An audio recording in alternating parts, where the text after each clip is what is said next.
This restorative yoga class on the part of the perfectionism series is for letting go of guilt and shame.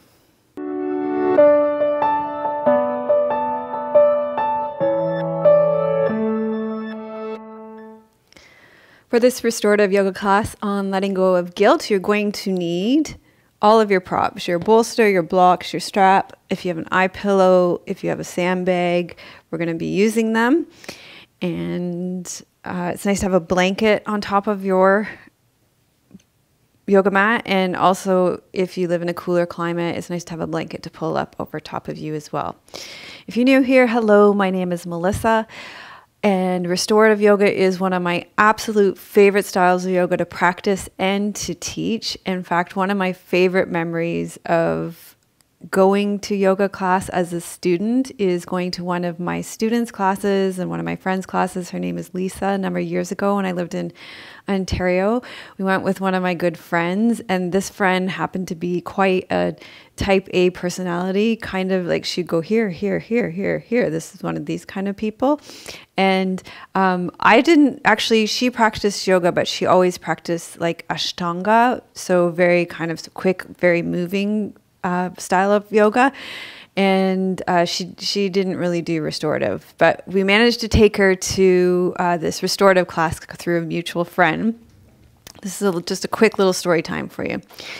So this friend and myself went off to Lisa's restorative class. It was like a candlelight restorative or something like that. Or she did, because Lisa also did Thai massage, I think. So there was some kind of restorative and something.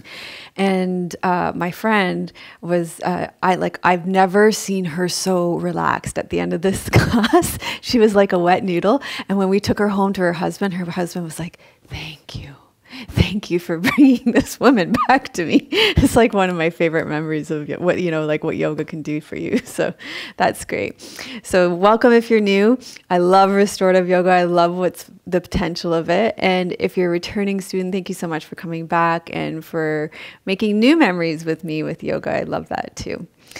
So this class is part of the Perfectionism series. And as I said, this is going to be a class on letting go of guilt and shame. And this, like the teachings in this class for me was just like eye-opening and mind-blowing. So I hope it's the same for you. And we're going to start with legs up the wall. And have your bolster close by, have your strap close by, have your eye pillow close by, and your... if you have a sandbag, you can have that close by. I'll just tell you how I made this sandbag was an old pair of jeans that I picked up at a thrift shop for $1. Actually, they might have been a pair of my daughter's old jeans. So you just cut the legs out.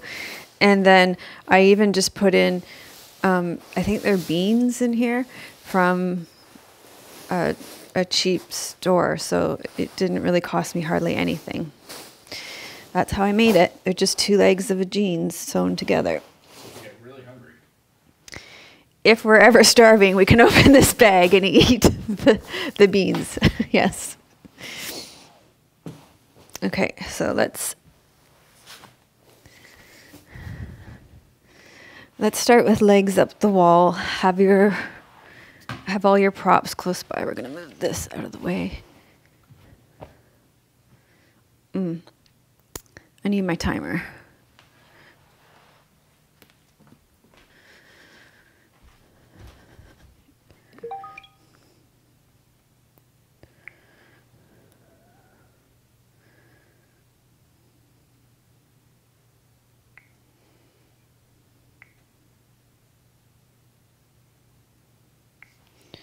Okay, so to get your legs up the wall, you're going to put your hips right up against the wall. And you're going to swing your legs around. As I said, you want to have your bolster, your strap, and your sandbag close by. And you're going to, how should we do this? Okay, press your feet into the wall. Take the bolster underneath your pelvis so you get a little bit more inversion. You can stay here if you're happy and comfortable here, or you can keep adding on to this incredible restorative pose that we're building.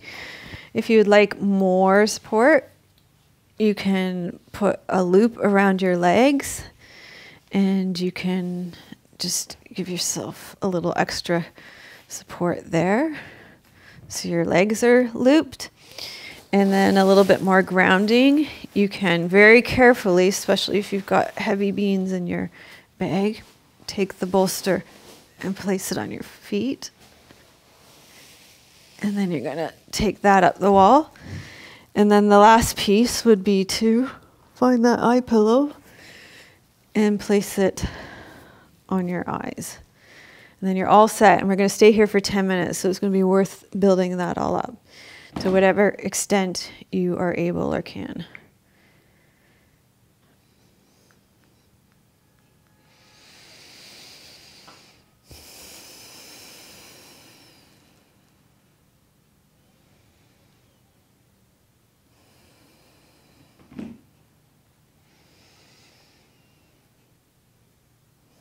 So if you tend to have perfectionist tendencies, then you might feel intense dissatisfaction and regret after you make a mistake. It feels as though you let yourself and everyone in your life down. You tend to feel self-conscious emotions such as guilt, embarrassment, self-disgust, and shame. And those painful emotions will linger and cause depression, anger, and worry. And not only do those painful emotions linger, but they also prompt perfectionists into compensatory striving to make up for their mistakes and imperfections, sending us into a vicious cycle of perfectionism that looks something like this. We make a mistake, we feel shame, we then strive harder to make up for the imperfection. Then we strive to set a more ambitious goal that is harder to reach. The memory of the past mistakes creates performance anxiety. Then we make another mistake. And then we feel guilt-ridden, withdraw, maybe we snap, maybe we self-medicate in some way, and then we withdraw again. So this class is about the post-mistake recovery skills and letting go of guilt and shame. And the good news is that as perfectionists, we can practice post-mistake recovery skills that will allow us to, number one, be more self-forgiving. Number two, learn from what happened without loathing. And number three, make room for self-acceptance.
So stay with your breathing.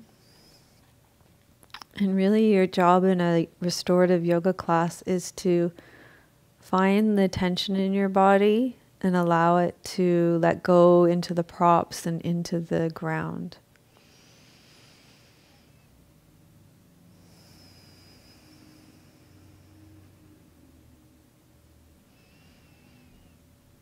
So common sites for tension can be behind the eyes, in the eyes, eyebrows, forehead, shoulders, neck, jaw,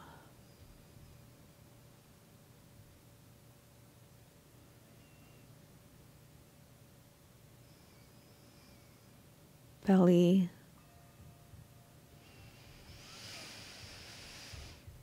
Okay, so we're going to make our way out of this pose. You're going to maybe just slightly adjust the eye pillow to get used to the light again. Very carefully bend your knees, especially if you have a sandbag there, so you don't hit yourself in the face with it, and let it drop to the side.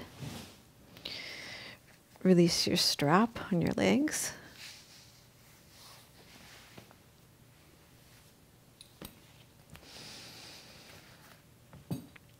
Press into your feet, put the bolster off to the side.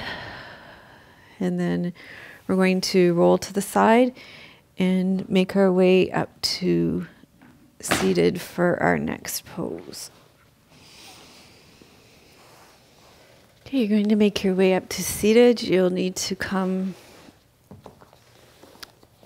have your mat turn the other way. I think probably the work in restorative yoga class is setting up your postures.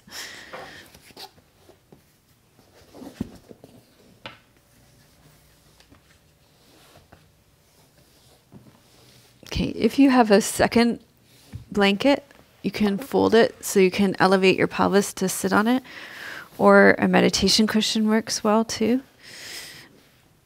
We're going to do a wide-legged seated forward fold.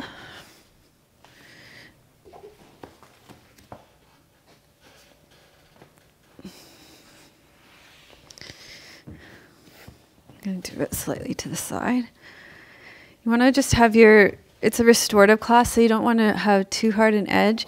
Depending on the mobility of your hips, you may be able to roll forward more than me, and that's great. You want to be with your own body.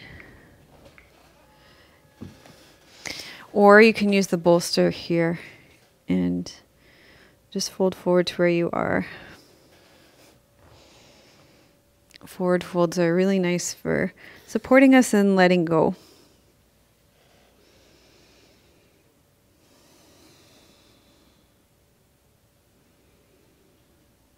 So guilt, shame, and embarrassment are all emotions that we feel when we think that we're under an obligation. We will feel guilt when we think we did something that we should not have done. And we'll also feel guilt when we think we did something that we should have done. However, what you did or did not do was your best course of action at that time. So we have to remember that, well, maybe we'll get into examples in a bit, but most often we're just taking care of our best interests and protecting ourselves and looking after our own best well-being. So the question remains, why should you feel guilty about doing your best? So maybe you didn't perform that well on a test, or maybe you didn't live up to somebody else's expectations. So maybe you are feeling guilty because somebody else expected you to be more than you could be. But the truth is that nobody is entitled to that expectation. That is basically somebody else having an expectation of you, not being you. So shame and guilt are toxic emotions. They cause us to hide. And at any given moment in time, you are doing your absolute best, and therefore you're succeeding.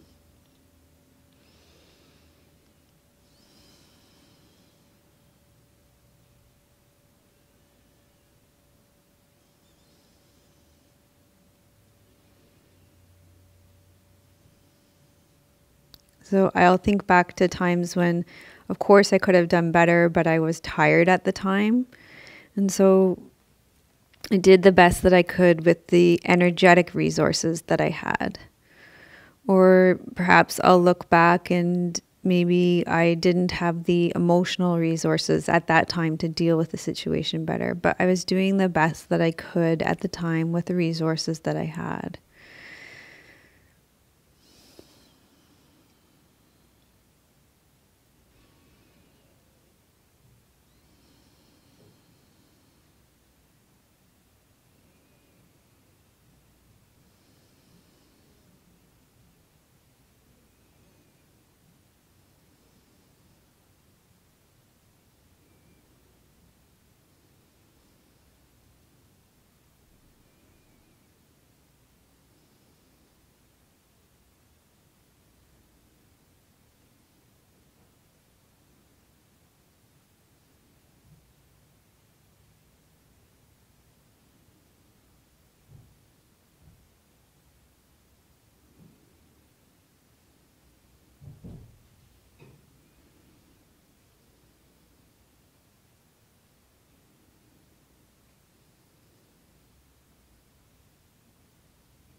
So space between your teeth and your tongue can float in your mouth.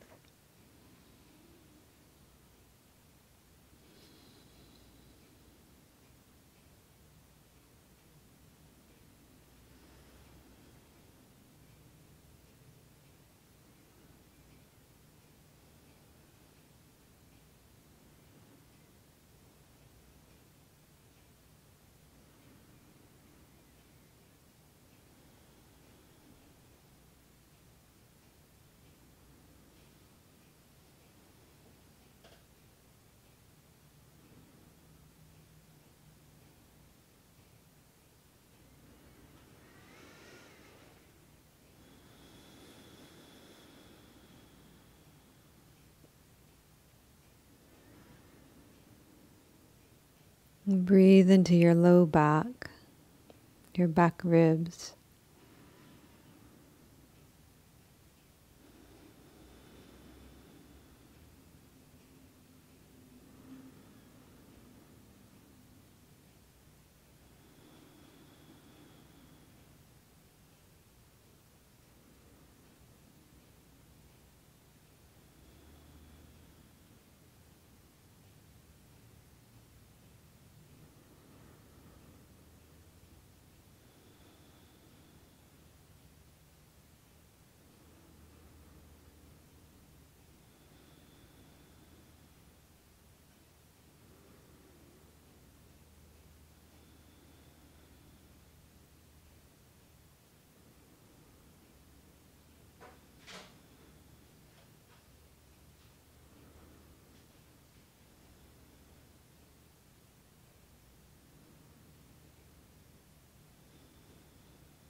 Okay, we're going to slowly release this pose from your body.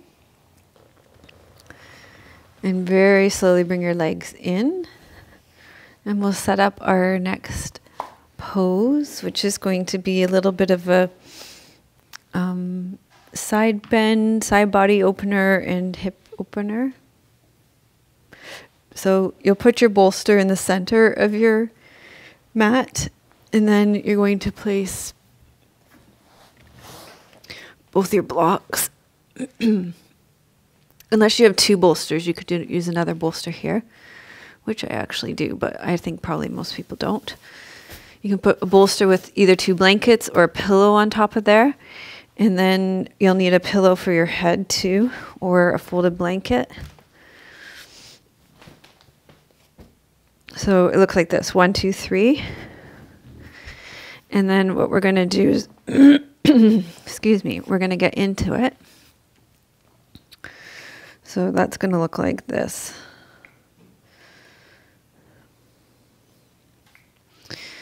So your hips are going to be in this part. Your body is going to be, your legs are going to be at a 90-degree angle. Your shoulder is going to go in this groove. Your top hip's going to go down. So we're going to need to move this bolster setup down so that it supports that bottom leg. Okay? And then you're here. And you can either stay like this in this pose, or you can take your top arm overhead so you get some side body opening. And this might be enough. This is probably enough.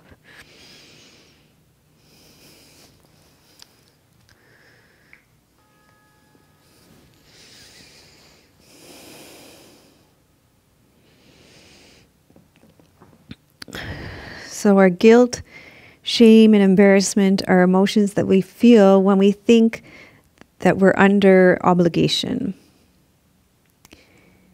We feel guilt when we think we did something that we should have done. We also feel guilt when we think we did something we should not have done.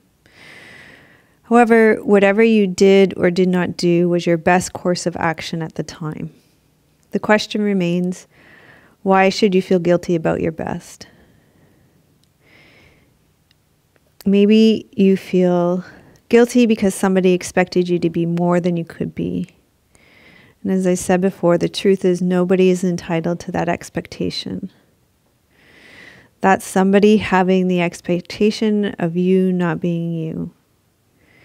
As I said before, shame and guilt are toxic emotions, and they cause us to hide. At any given moment in time, you're doing your best, and therefore you're succeeding.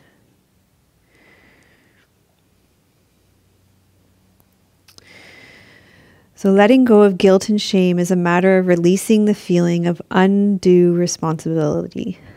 Letting go of guilt and shame is a matter of releasing the feeling of undue responsibility. Sometimes your best is not good enough for a successful outcome. Sometimes your best is not good enough for a successful outcome.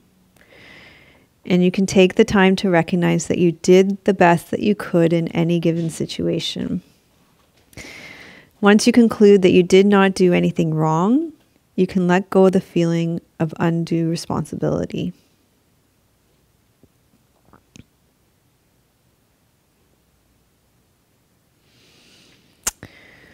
So,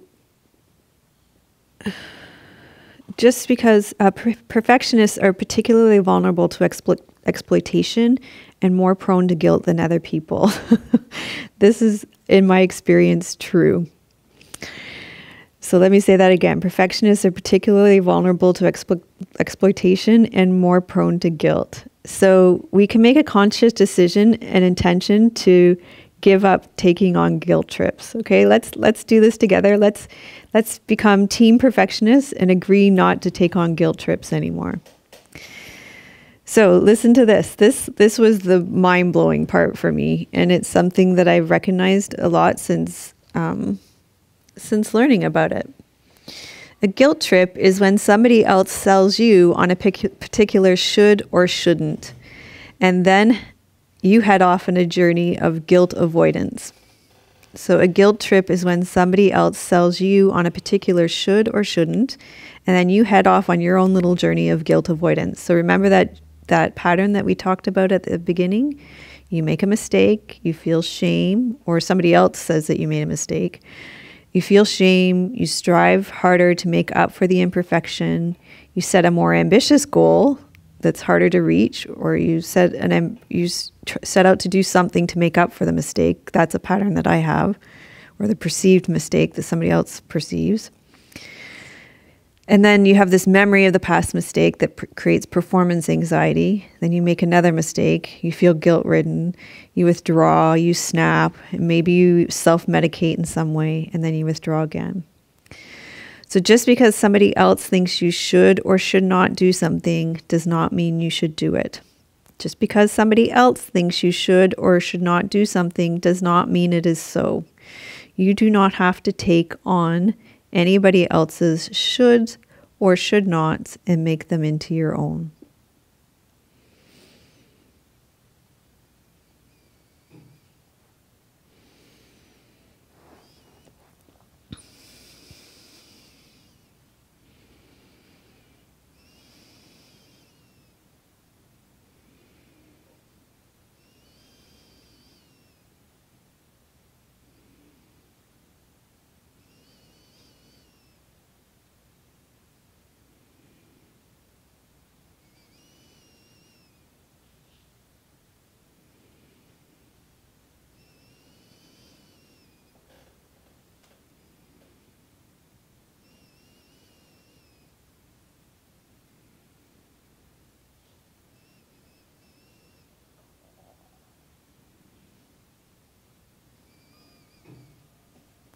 Okay, so we're going to just move this all over to the other side.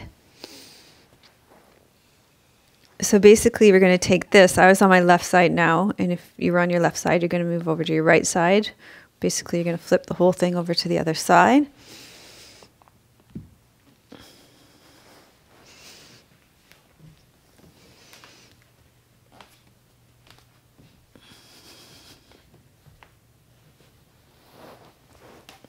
So your arm goes between the pillow and the bolster. Your legs go between the bolster and the block bolster.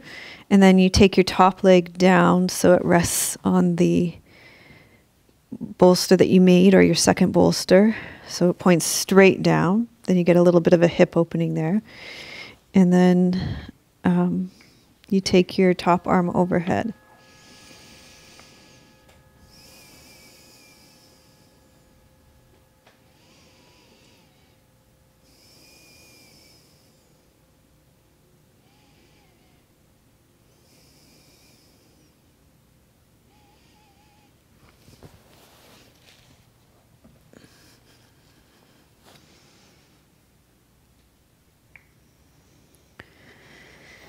So if somebody is trying to shame or guilt trip you into doing something or not doing something, you have every right to say no. There's nothing morally or ethically wrong with your own pursuit of well-being in the moment. Your well-being is no less important than anyone else's well-being. So if somebody else is trying to shame or guilt trip you into doing something or not doing something, you have every right to say no. There's nothing morally or ethically wrong with your own pursuit of well-being in the moment. Your well-being is no less important than anybody else's well-being.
Okay, we're going to release this posture on this side.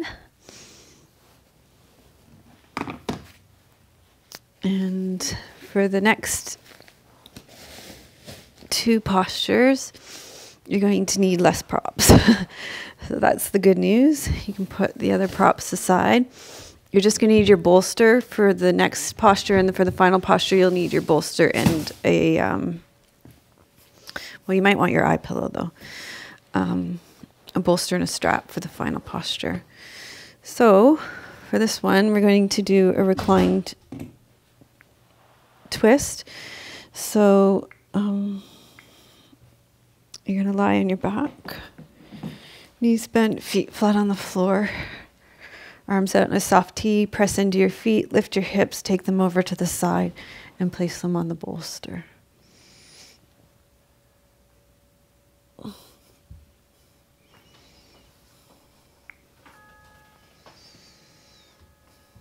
And you can, if you want to, just place your eye pillow on your eyes here.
Okay, so you're going to come back center.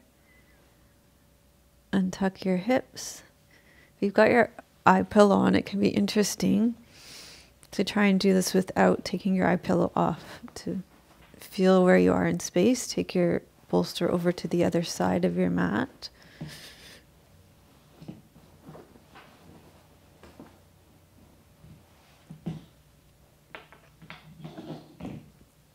Arms out into a soft T, press into your feet, lift your hips, take them over to the side a bit, and lower your knees onto your bolster.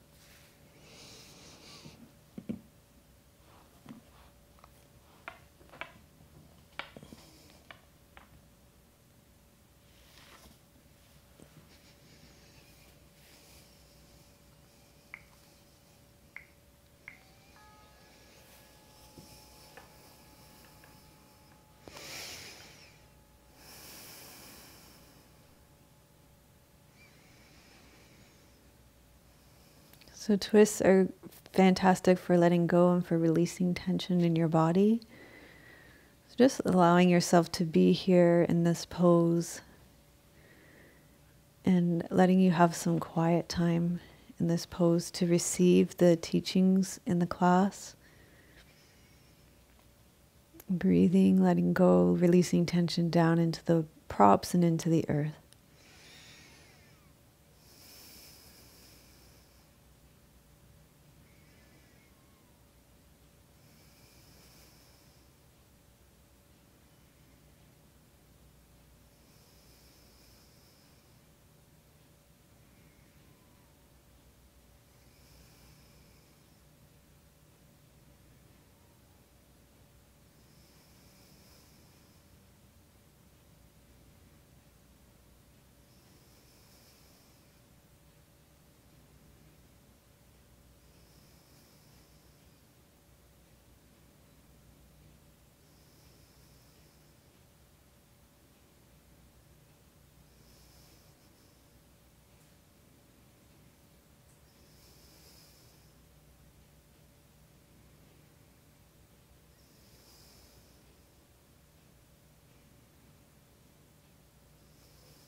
And when your mind wanders, bring it back to the sensations in your body, the breath in your belly. Feel the rotation of your spine, your shoulders resting on the ground.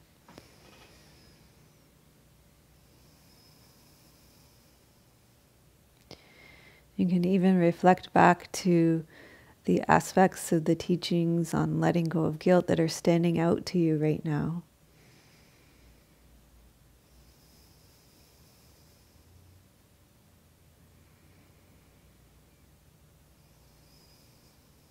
And just notice how it's relating to you and your lived experience, your day-to-day life.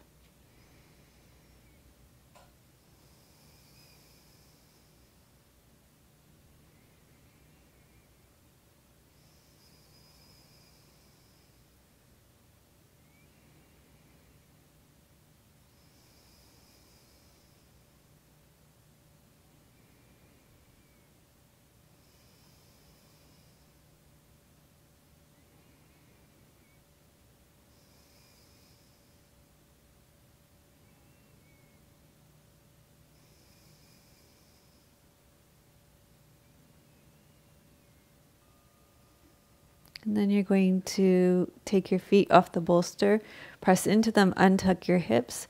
Just give your spine a chance to unravel. And for the next one, you may or may not want to look what you're doing, but you can press into your feet, take the bolster. Actually, you are going to need to, because you're probably going to need to find your strap for this, if you want to use your strap for this.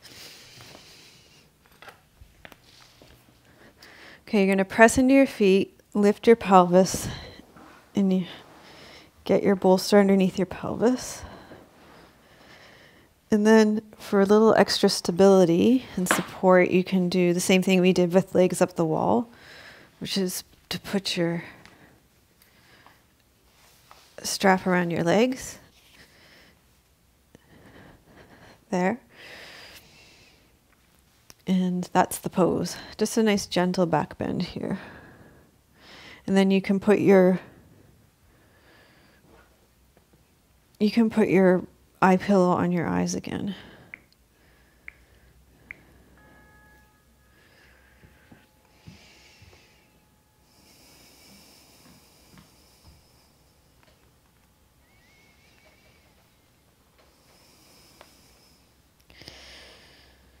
So when you focus on the mistake that you made, you ignore the origin of your motives.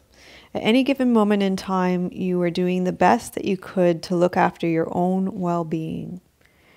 At any given moment in time, you are doing the best that you could to look after your own well-being, and probably the well-being of others too. This undermines your own self-worth and fuels your striving to redeem yourself by being perfect, flawless, and error-free next time. So let go of the mistake and focus on your intention and aspiration towards the pursuit of your own well-being at the moment. Reflect on what your reasons were behind your behavior.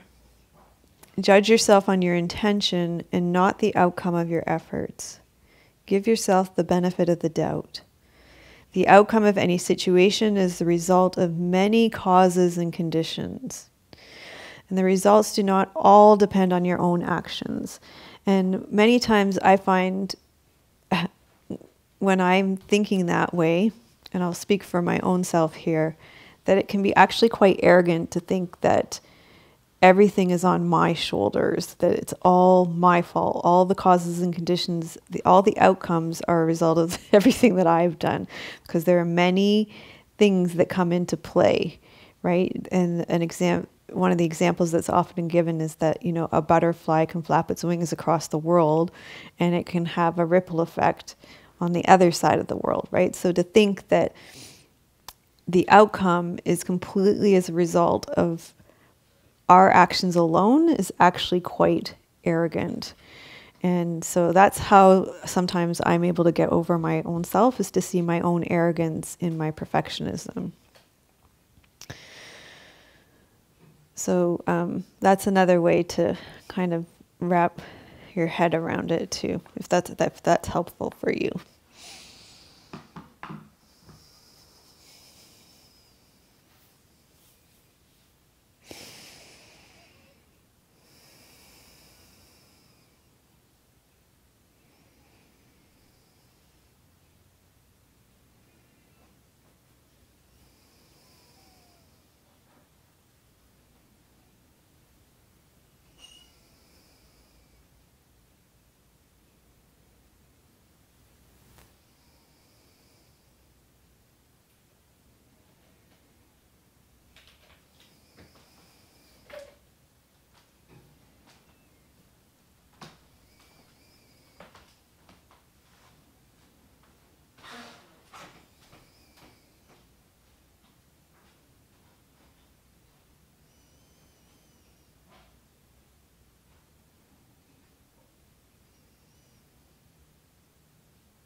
Okay, you're going to release this pose from your body, and we're going to set up shavasana for you.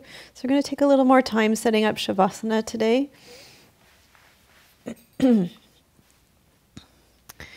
to press into your feet, lift that bolster out of the way. So for shavasana today, I just want to double check what I've got set up for you. You're going to have the bolster underneath your knees, and you can have your extra blanket or your meditation cushion for your belly, and then you're going to have your sandbag if you have one.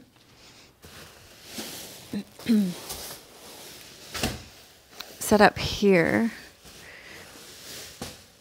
This is going to go over your head to put some weight on your head, to relax your brain. Okay, let go of all that guilt and shame that you carry as such a heavy burden. So you're going to go like this and this. So you can put an extra blanket on your belly. You're going to put that sandbag. It's going to be draped over here, and then you're going to set it up so that the weight of it comes onto your head.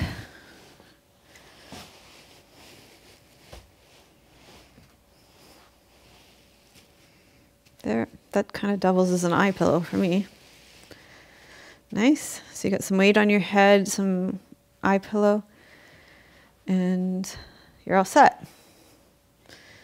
And I just have to set the timer for us for shavasana here.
And you can stay resting back here. I'm going to sit up and read you a short excerpt from John O'Donohue.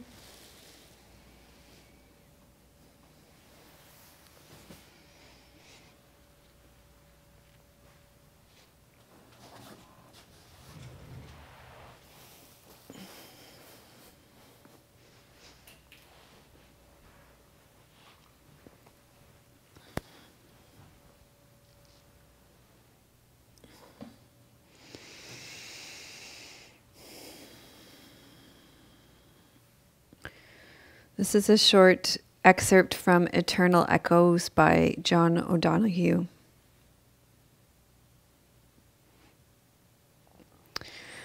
When personal guilt in relation to a past event becomes a continuous cloud over your life, you are locked in a mental prison. You have become your own jailer. Although you should not erase your responsibility for the past, when you make the past your jailer, you destroy your future. It is such a great moment of liberation when you learn to forgive yourself. Let the burden go and walk out into a new path of promise and possibility. Self-compassion is a wonderful gift to give yourself. You should never reduce the mystery and expanse of your presence to a haunted fixation with something you did or did not do. To learn the art of integrating your faults is to begin a journey of healing on which you will regain your poise and find new creativity. Your soul is more immense than any one moment or event in your past. When you allow guilt to fester and reduce you like this, it has little to do with guilt. The guilt is only an uncomfortable but convenient excuse for your fear of growth.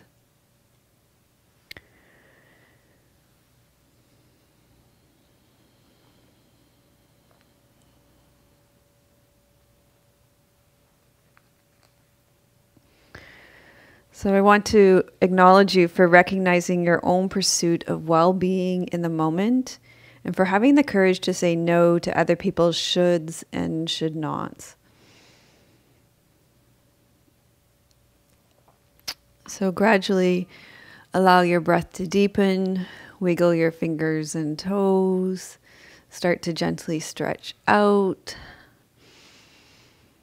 bend your knees, roll to your right side, and slowly make your way up to seated so we can gather the fruits of our practice first into ourselves, and then we'll offer them out into the world so that everybody can be free of guilt and shame. Wouldn't that be a good idea?